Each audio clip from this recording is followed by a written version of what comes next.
Magandang araw sa ating lahat mga boxing fans saan mang panig ng mundo.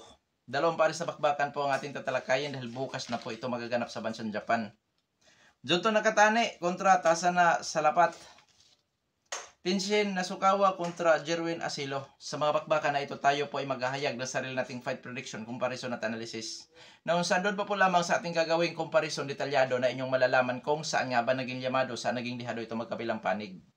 Inaanyayahan ko rin po kayo na panoorin ang kabuuhang video at nang sa ganun makakakuha kayo ng idea at higit sa lahat makapag-desisyon po kayo sa inyong pipiliin na sa tingin po ninyo ay may malaking tsansa sa panalo dito po sa naturang sagupaan. Maaaring ang inyong desisyon ay pabor o taliwas ito sa aking pananaw o prediction sa laban, ngunit ang mahalaga ay ang makapag-desisyon po kayo. Nabanggit ko kanina na magkaroon tayo ng comparison, so marapat lang din po na ating ding tatalakayin ang mga background dito sa magkabilang panig. Pero bago natin ito simulan, para po sa mga boxing fans na bago pa po lamang napadpad dito sa ating munting channel, inaanyayahan ko po kayo na sana suportahan po ninyo sa pamamagitan po ng pag-subscribe, like, and share para po sa mga boxing fans na walang sawa na sumuporta at sumubaybay dito sa ating munting channel. Taos puso po akong napapasalamat sa inyong lahat. Wala po ndong sports PH kung wala rin po kayo mga idol. Bago natin simulan ang ating talakayan, isingit muna natin ang ating pagbati para po kay Angas ng Pinas, Janrel Cuadro Alas Casimero sa kanyang impresibong pagkapanalo kanina lamang. Congratulations sa iyo, idol.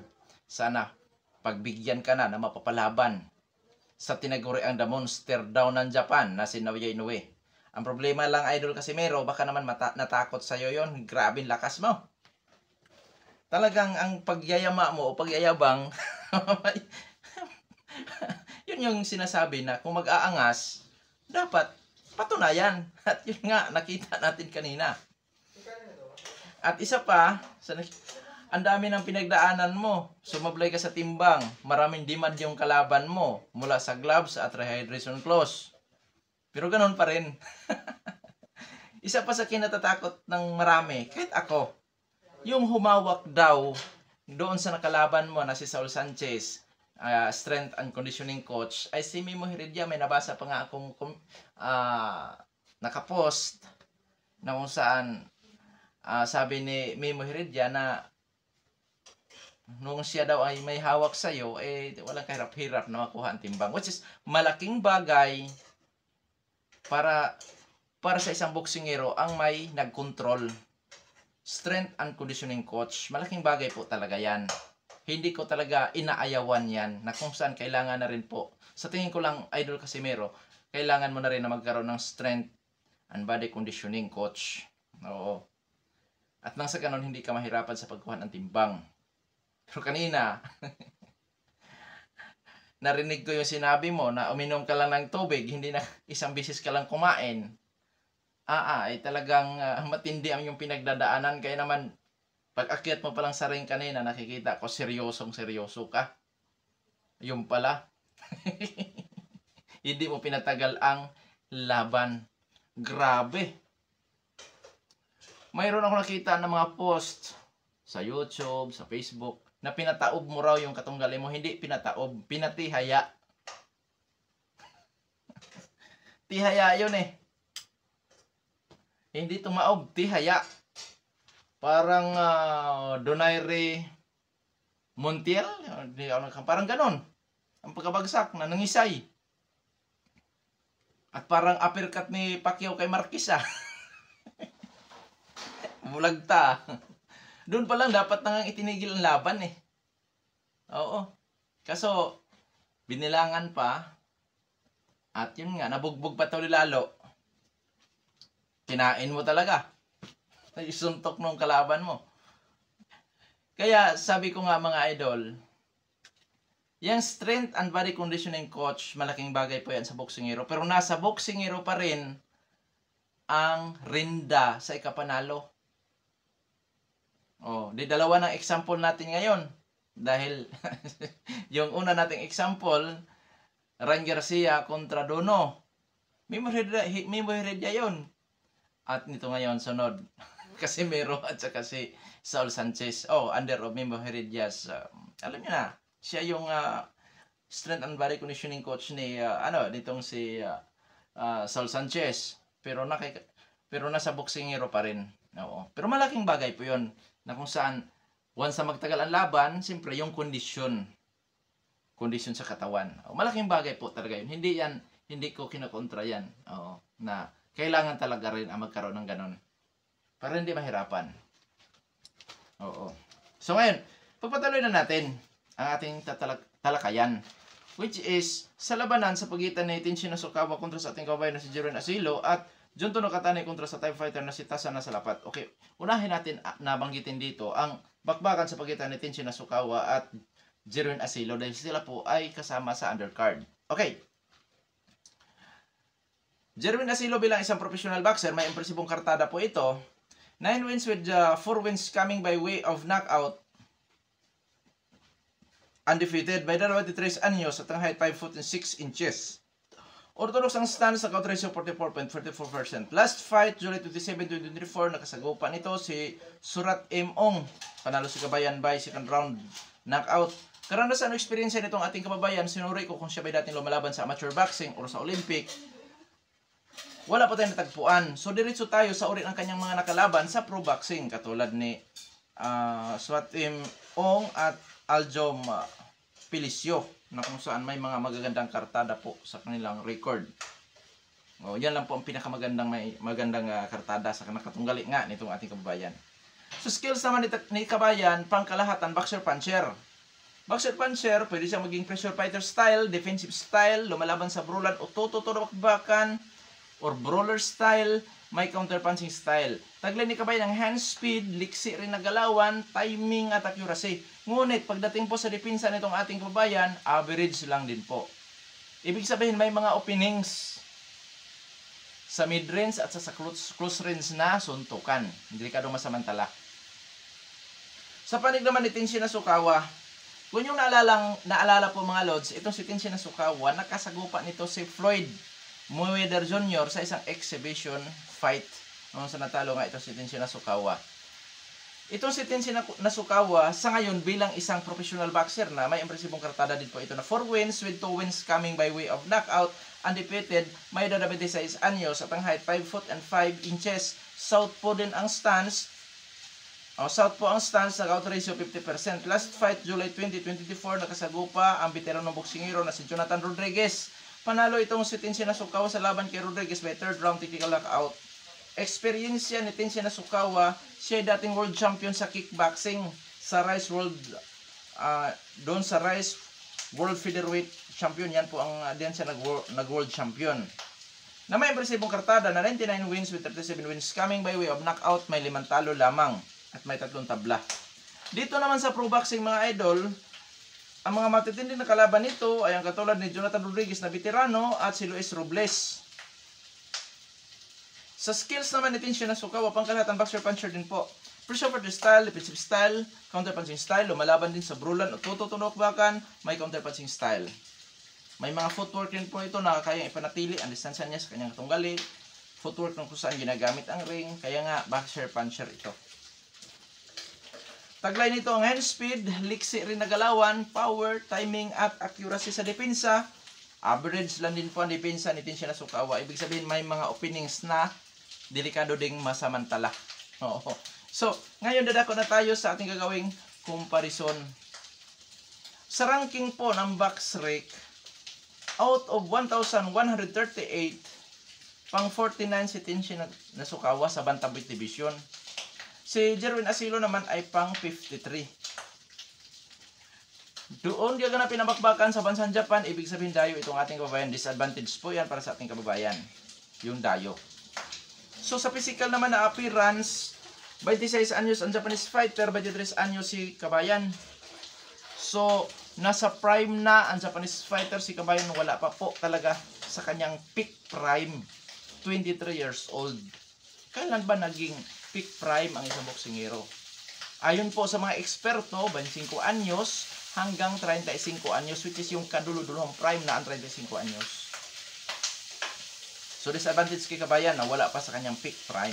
Height, mas matangkad po itong ating kababayan ng 1 inch. Southpaw kontra orthodox. So delikados untugan ito mga idol. Sa power, 6% lang po ang diferensya.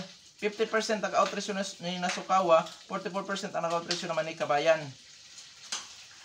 So, comparison nito lamang sa power ang Japanese fighter. Sa activity pero aktibo, sa eksperyensya, lamang po ang Japanese fighter.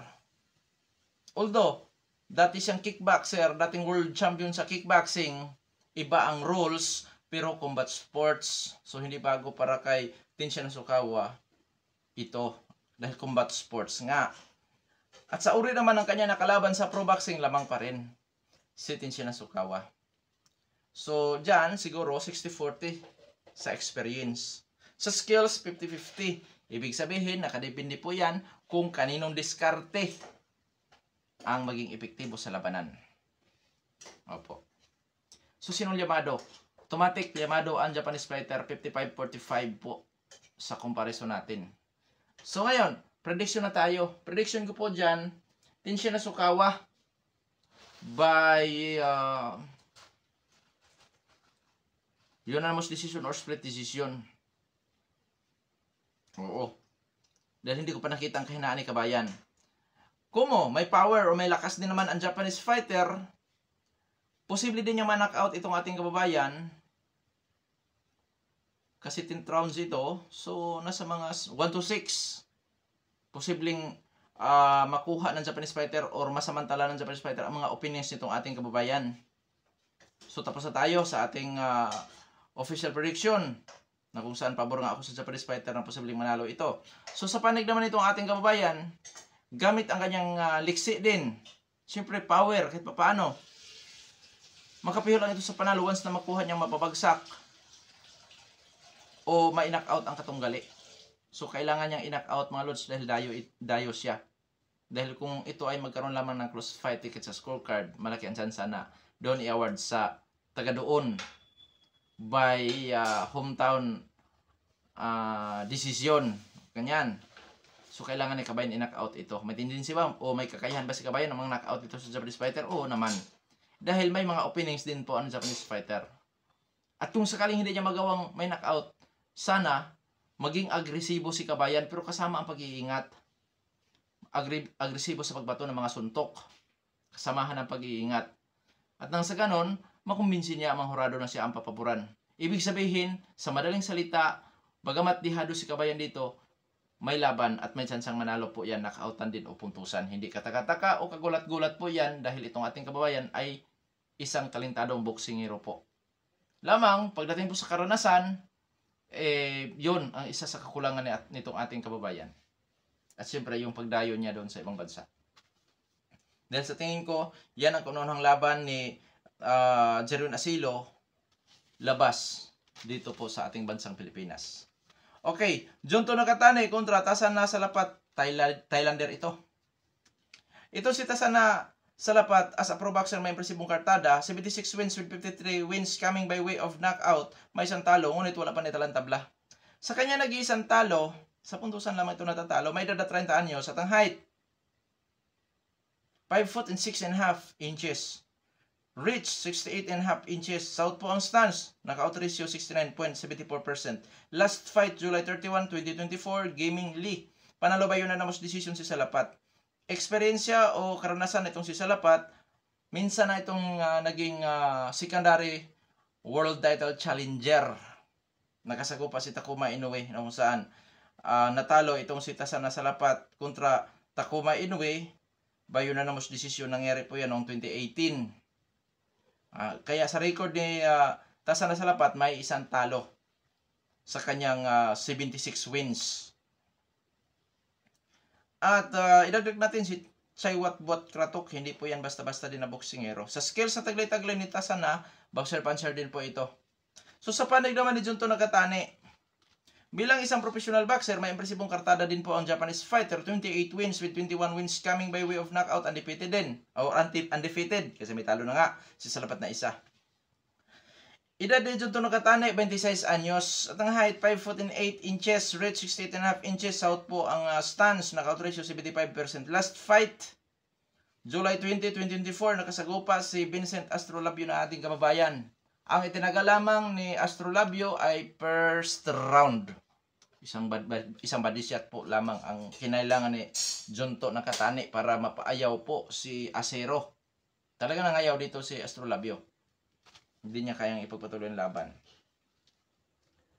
Ngayon dadako naman tayo sa eksperyensya nitong si Junto Nakatani. Dating world champion sa flyweight, super flyweight at bantamweight division. So, siya po ay nag-3 division world champion. Nakasago pa si Vincent Astrolabio.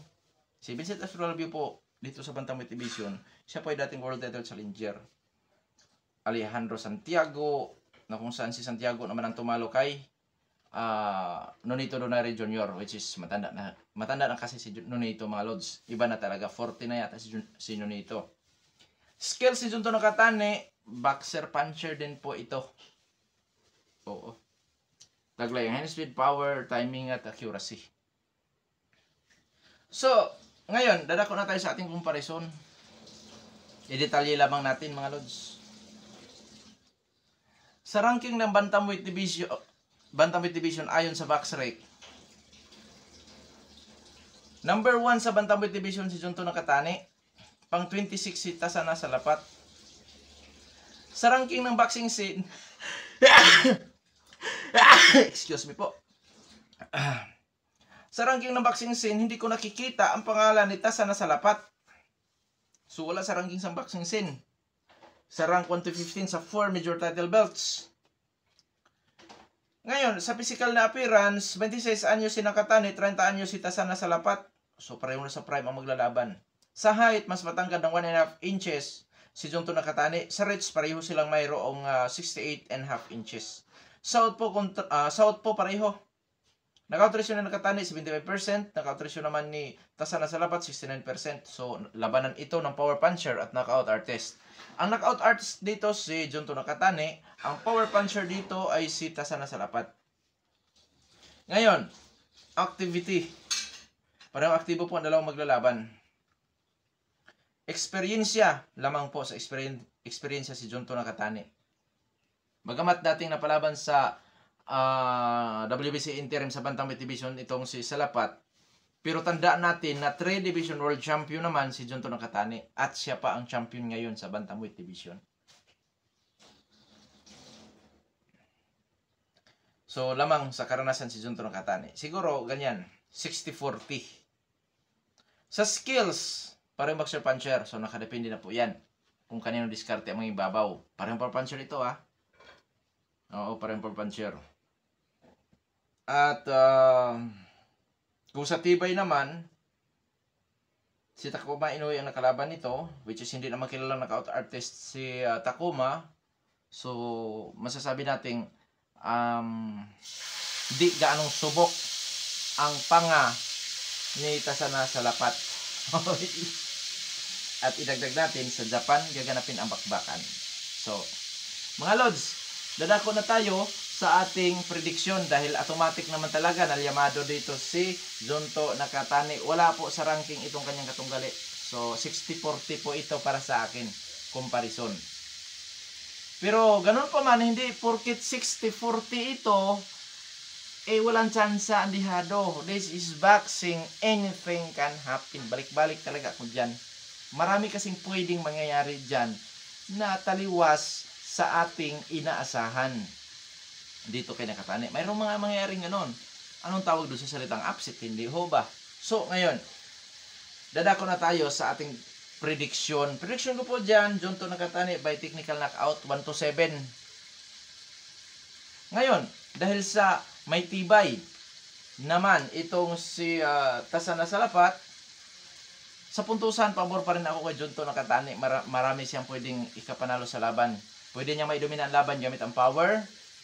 At kung magkaroon lang ito ng closed fight ticket sa scorecard, kahit pa makalamang ng kaunti itong si Tasana Salapat, may tendency pa rin na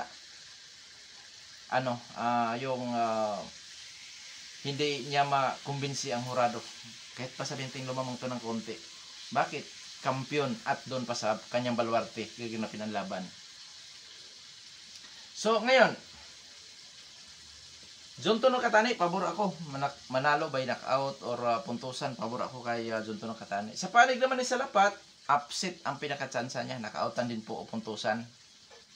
Upset. Ingat dito si Junto Nakatani. Bakit? Maraming talo sa mga famous. Doon po yan sa hindi kilala. Ano ang sanhi ng pagkatalo ni Nakatani kung sakaling ma-upset siya dito? Overconfidence. Ayun ang malimit. Oo. Kaya, ingat-ingat ang kampiyon. Mga idol, nakalimutan kong banggitin kanina, si Vince Faras. Ang dami kong talo kanina Talo ako kay, sa labanan ni Bitter Bib at Bibol, talo ako Kasi, Bibol ako. Oo. Pero yun nga, maraming nag-iyak na mga boxing fans na dapat daw panalo si Bibol. Ako, sagot ko dyan, pag natalo, tanggapin na lang. Ganon. Tatlo lang naman kasi ang sasapitin sa tunggalian. Manalo o matalo o di kaya tabla. Dami kong talo kanina. Kay Wardley, talo din ako. Oo, talo din ako kanina. Pero yun nga, sabi ko nga, dito kasi sa boxing mga idol, kaya naman ang boxing, marami nagsasabi na namamatay na ang boxing. Hindi namamatay ang boxing. Bakit? Ang boxing, yan ang sports na although may mga pangyayari na lalo na pagdating po sa kamay ng mga hurado na may mga hukos-focus which is ang iba ay nadismaya. Pero ang boxing mananatili po yan na isa sa pinaka excitement or exciting na sports pangmong mundo. Oo. Dahil dito sa boxing kasi mga idol, hindi yan katulad sa ibang sports na although ang boxing is entertainment and also a business. Dito sa boxing kasi mga lods, hindi ka talaga makapihos sa iyong panalo. Kahit gaano ka pa kalyamado. Ayun bakit? Dahil may mga kamay din po ang katunggali. Okay sana kung 1 kilometro distansya nyo, diba? Hindi naman. At dito sa boxing, huwag kayong magtaka kung maraming mayayabang, maraming maaangas. Bakit? Anong mayroon? Part po yan sa marketing strategy. Lalo na kung hindi ka ganong kilala. Si Casimero, si Casimero. Example natin si Casimero. Makikilala nyo ba si Casimero? Kung hindi yan nag-angas? Di ba? Hindi ko kilala. Ganyan. Tulad din Nietes, ang tagal nag-world champion ni Nietes. Kung si Nietes ay tahimik, hindi nag-aangas, hindi ganong kilala. Pero matagal na world champion si Nietes. Ganun pa man, hindi ko sinasabing mag-angas tayo. Hindi ko naman sinasabing ganun. May mga ganun lang po talaga na mga boksingero. Talad ni General Casimero na maangas. Diyan siya nakilala Pero sa totoo lang, sa mga basher po, part po yan sa lalo na maraming kampiyon ngayon. Siyempre napakadami. Sa kapanahon ni Pacquiao. Bakit si Pacquiao hindi nag-aangas? Kasi po si Pacquiao established na. Pang buong mundo superstar si Pacquiao. Mag-aangas man siya o hindi rin bagay sa kanya mag-angas. Alam niyo bakit? Hindi siya kilalang maangas. Unlike kay Casimero. Kilala. Magugulat kayo kung si Casimero manahimik. Magugulat kayo kung si Casimero biglang mag-behave. Pero si Casimero mabait po yan sa personal. Sa personal mabait yan. Sa ring lang po yan mabuka. Siyempre part po yan sa kanyang pagkakilanlan. Di ba nag-iisang angas ng Pinas? Tayo kasi mga Pinoy. Gusto natin lagi santo. Pero tanda natin, maraming mukhang santo pero demonyo. Di ba? Hindi ako nang babash. Wala sa channel na ito ang mambabash. Bakit? Wala natin mapapala dyan Tayo ang nanghimasok sa sports. Kaya dapat natin igalang din ang mga boksingero. Mag-angasan man sila, pareho naman silang boksingero Sports nila yan Pero tayo, na nakisawsaw rin lang naman, ay wala tayong karapatan na parang mas mataas pa tayo sa kanila. Hindi ganon. dapat natin irespeto. Champion man yan o hindi, kung ang kanyang profession is boxing, irespeto natin. Ganun lang kadali. Dito na lamang. Ito pa ng Sports PH. Maraming salamat po.